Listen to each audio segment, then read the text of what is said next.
That night, the wind howled through the forest like the scream of a tortured soul, and standing in the heart of that darkness was Martin, the man once hailed as the embodiment of power and reason, now teetering on the edge of madness. Samantha's car had just vanished down the hill, carrying Nathan, the very man Martin had sworn would never set foot in his daughter's life. In the flickering light, Martin's face hardened into the mask of a fallen god, where love and hatred clashed in a single storm. No one knew exactly what had happened in the mansion hours earlier. They only knew that Samantha was gone, leaving behind the father she had once feared, once loved, and now remembered only as a chain around her heart. The question hung in the air like a curse: who was the true betrayer, the daughter who fled, the man who tempted her, or the father who never learned to love without possessing? And that night, as Martin began to follow their trail, no one could have imagined that this pursuit would not only alter the fate of all three but open a door to an abyss from which none of them would ever return. Martin stood in the pitch-black expanse of night, where the headlights had gone dark but the heat of his anger still burned in his chest. His whole body trembled not from fear but from the feeling of betrayal to the marrow. Samantha, the daughter he once believed to be the purest remnant in his world of deceit, now stood on Nathan's side. The man he regarded as the embodiment of threat. Each step she took away, each glance Nathan cast toward her, poured oil on the blaze of pride and pain surging through Martin. He had thought he understood everyone around him, had believed power and reason could control everything, even another person's heart. Yet in this moment, when Samantha turned her back, the only things left to him were a yawning void and a faith shattering into pieces. In Martin's mind, images overlapped in a blur. He remembered the times little Samantha sat on the steps watching him leave home, her eyes full of admiration and the aching desire to be loved by her father. He had promised himself he would shield her from harm, never realizing he would become the one to wound her most. Samantha's rebellion was not a child's defiance, it was the cry for freedom of a soul caged too long by the rules Martin had built. He began to fear himself, afraid that in his rage he would destroy the very thing he had loved. Nathan, meanwhile, was anything but innocent. He knew well that Samantha was Martin's weak point, knew that a single spark could make the father lose control. That was precisely what drew Nathan in, the thrill of challenging power, stepping over a forbidden line and seizing what others deemed untouchable. Nathan wanted more than Samantha, he wanted to tear down the saintly father figure in her eyes. Each time Samantha looked at him, her gaze reflected a measure of anger and the hunger to prove herself, and that made Nathan more dangerous.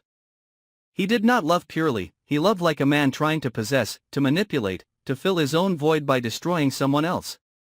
Samantha stood in a crosswind. On one side was Martin, her father, once adored, now a symbol of suffocation and judgment. On the other was Nathan, the man she believed understood her, though he hid a darkness she lacked the experience to recognize. She knew fleeing would drive her father mad, but deep down she was no longer afraid. Perhaps fear had fermented into resistance, urging her to break every chain clamped around her life.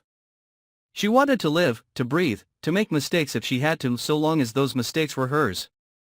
Martin moved closer, his fingers clenched so tight that blood welled at the knuckles. He wanted to drag his daughter back, to make Nathan pay, but with each step the distance between them grew, not in space, but in trust.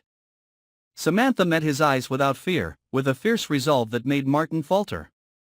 He realized he had lost power over the one he cherished most. Now his anger no longer pointed outward, it turned inward, a private war with no exit. He wondered what he had done wrong, or whether his love, too smothering, too demanding, had made Samantha feel so stifled she had to run.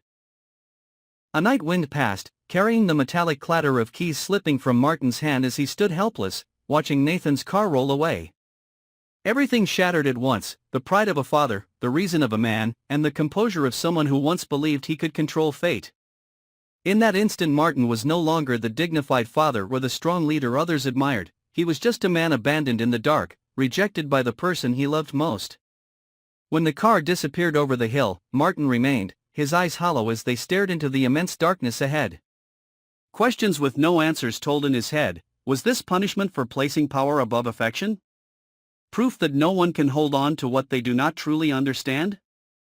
He knew Samantha would face consequences, knew Nathan would carry her beyond every boundary, but he also understood that if he chased one step farther, he would only push her farther away.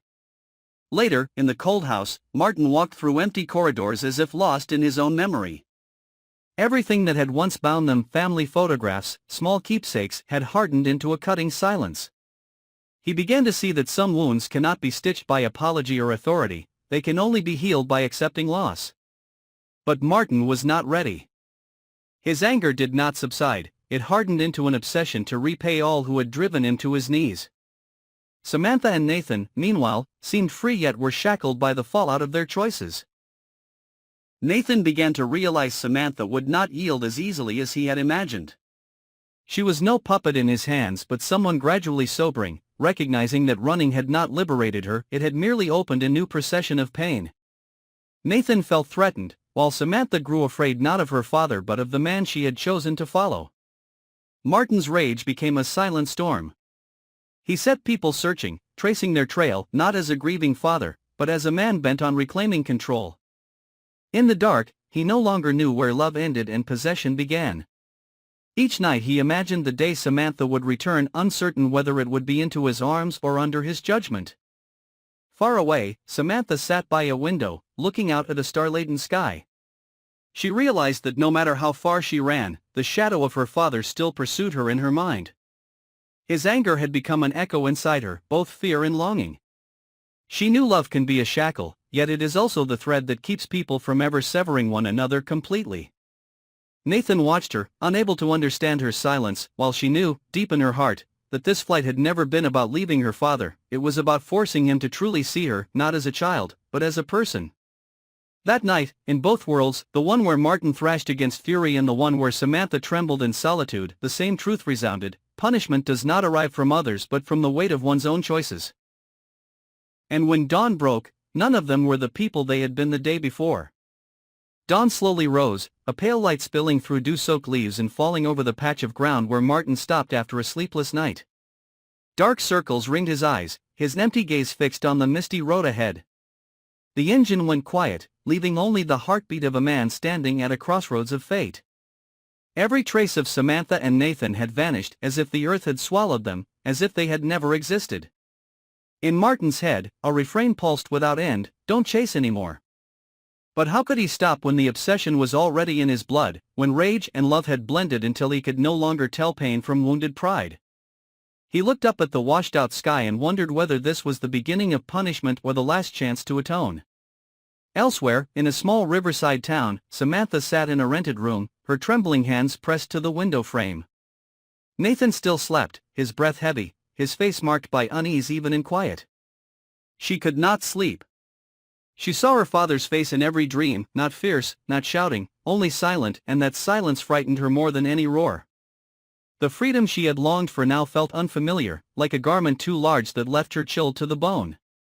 She asked herself whether she had truly escaped Martin, or whether she was still running through the shadow he cast. Nathan, for all his seeming strength, felt more distant by the hour. In him she sensed a storm like her father's, still on the surface, ready to erupt. She understood she was trapped between two men cut from the same essence, different only in the shapes of their wounds. Martin returned to the mansion at dusk. The house remained splendid, cold, and hollow. He walked the corridor, touched an old photograph of Samantha, and felt his heart seize. For the first time he admitted it might have been himself who broke her. He had loved like a ruler, protected like a jailer, and now that the chain had snapped he was left with nothing but guilt. Yet deep down he still could not accept defeat. A part of him whispered that Samantha would come back, not out of love but because she could not live without the presence of the father she had learned to resent. And if that day came, Martin would do whatever it took to keep her, even at the cost of the rest of himself. Night fell, the lights came on. Upstairs, Martin sat at his desk, staring at a torn photograph of Samantha and Nathan he had found in her suitcase. Half her face lay under the lamp, the other half was swallowed by shadow. Martin's vision blurred, from tears or from the onrush of madness he could not tell. Somewhere out there, Samantha was likely looking up at the same sky, unaware that her father was still awake, still waiting, still unable to let go. Their story was not finished. Only paused at a fork neither knew would lead to reconciliation or ruin. And in the fragile quiet before the next dawn, as the wind brushed the trees around the house, Martin closed his eyes and murmured words meant for no one in particular, a prayer or a vow. For deep in his heart he knew that sometimes the stillness of morning is not an ending at all, but the sign of another storm gathering.